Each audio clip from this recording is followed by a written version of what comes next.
So this video is just about what I've gotten out of my Buddhism class with Mr. Squires. So I'm just going to start with the tradition that we've looked at called the Vajrayana. And to sum it up, I would say it's just about life. We watched this movie and a documentary, and there was a monk who said something like, what is suffering? What is the cause of suffering? What is happiness? What is the cause of happiness? So that's just what it's about. Living a great life. And so I love this tradition because it's so practical. And it's about your direct experience as an individual. It's not about you being imperfect or not divine. It's not some ideas. It's not some afterlife.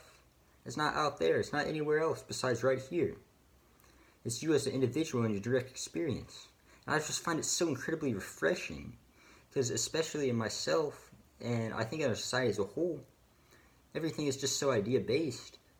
It just doesn't feel real to me. I know there's more to life than that.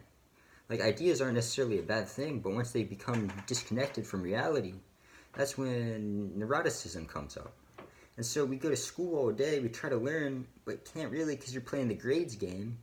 You go home to suburbia, isolation, just, you do homework, you sit on your phone or computer or whatever, and there's just not very much experience. There's no action. And so of course we're so disembodied, or at least I am. I just find our way of life so just unnatural. And like this, I'm not going to say this stuff is bad. It has its place like everything else. But when this stuff is everything you do, then you just kind of get lost in it. My whole life I've kind of thought there was something somewhat wrong with me. Because the way I've lived and thought I should live, it just wasn't working. And whenever you kind of get onto something, you're like, oh, maybe this is a better alternative. It gets beaten out of you. You realize it's like, oh, you're romanticizing or something. And so I come to this class, hear about the Vajrayana, and it's like, oh, people have been doing this stuff for a really long time. I'm not an idiot. And so instead of trying to spend my whole life figuring all this out, maybe I can just learn from these people. And they're not about the thinking. They're about how things actually are. They're not about ego. Ego is the drive to kind of lock down on reality, control it. It's wishing things fit your image of how you think they should be. And it's just trying to control an uncontrollable world. And when these people were trying to figure out the nature of suffering, they realized that ego plays a big part in that. So they don't try to cling. They just want to experience things. Just work with the flow. They don't even want to resist death. They just let it happen. They just want to experience it. They just work with things how they are. Because pretending something is not real doesn't change the fact that it's real. This is why I think Trungpa was so open. Because everything that's happened still happens whether you show it or not.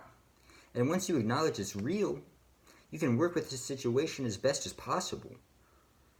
And yeah, maybe you can do something supernatural because you know how it actually works. When I originally screwed up my knee, I was pissed all the time. And I'm not going to lie, it was painful. It did kind of suck. But looking back, I made it 30 times worse than it was. Because all I would do was sit there and wish things were different. All I did was think about it, and it did no good. And when you realize that everything that's ever happened is built up to this moment, then you realize you're quite an idiot for wishing things were different than they are. They have to be this way. That's why the whole idea of non-attachment is a thing. It's like, still feel happy, still feel sad, still love your experiences, but don't wish they were different than what they are. If, like the Buddhists would be like, if their lineage dies, it's okay, it is what it is, it was meant to be. And so when you realize that everything that's ever happened has led to this, you're like, dang, maybe that's really special, that's really cool, it's divine almost. I'm like, you should love your experience then. Because it's amazing. It had to happen. It's all you have, so might as well love it. And then when you love your experience, you realize, oh, you're a part of it yourself. And you are the way you are because you had to be. So love yourself. And that's the principle of my tree, it's called. And so looking at this alternative framework for life has made me so much more understanding of our culture and its good and bad aspects. And one thing that's so pervasive in our culture is kind of the glorification of suffering. Everyone competes over, like, oh, I worked harder, I got less sleep, and it's just all ego building. It's not healthy. When we made sandwiches for the first time, we had our music and dance and all that. Like, I loved it because we don't do stuff like that. We revel in suffering.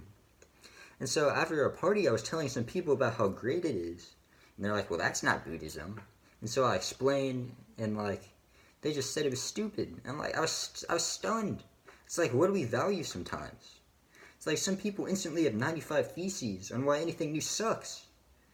It's like, and like sometimes things are just okay the way they are. It's like, I used to be that way and I still kind of am, and it's just miserable.